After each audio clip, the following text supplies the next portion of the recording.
Just moments ago, President Biden was asked by reporters if the U.S. will be sending F-16 fighter jets to Ukraine. His answer was one word: no. It comes as Ukraine has renewed its push for U.S. air support after the U.S. and Germany announced plans to arm Ukrainian forces with tanks. On the issue of public support for Ukraine aid, our NBC News poll shows just how divided America is.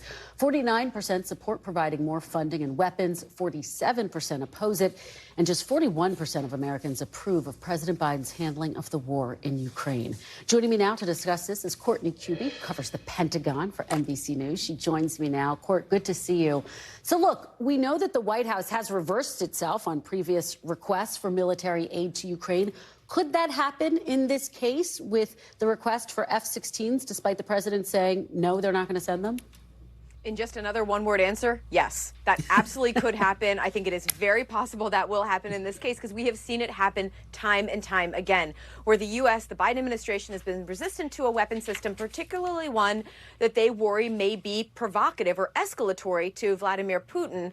And then after weeks or months of negotiations and discussions, they get to a yes. We recently saw it with the tanks only a few weeks earlier. We saw it with the Patriot missile defense systems that the U.S. pledged to send one and a number of interceptors to Ukraine for their air defense system. And that's exactly what these F-16s, if the U.S. gets to yes on this, would provide. It would provide an integrated air defense system by providing the Ukrainians with attack air to use over their skies in Ukraine. But like the concerns with the tanks and the Patriots, they take a very long time to train on, and they take an extremely long time to train for the maintenance and for the logistics package for an F-16.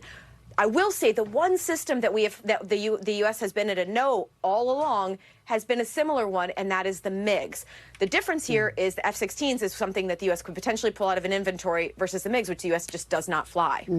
Court, I want to ask you and turn to another area that you are watching, China. You helped break this story last week that an Air Force general is predicting war with China in 2025. Tell us about this. What led to this stark warning? So this was a very candid memo from the head of Air Mobility Command, an Air Force four-star general, General Minahan.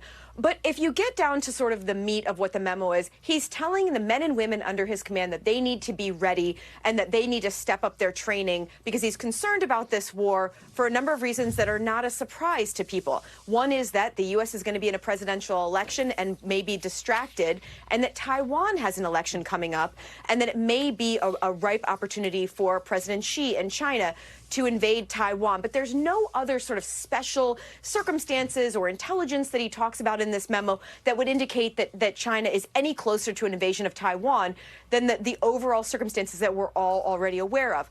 But again, what he's saying here is that the Air Force, the men and women serving under Air Mobility Command, need to take this potential very seriously and need to start preparing for it now. Some of the things in it that are kind of shocking to read, one is that he wants the men and women to be prepared to use their weapons. He tells them that they need to have their legal affairs in order, and that if that includes visiting legal house or the base legal authority to do so in the coming days and weeks, Kristen. Courtney Kube covering all the angles. Thank you. Thanks for watching our YouTube channel. Follow today's top stories and breaking news by downloading the NBC News app.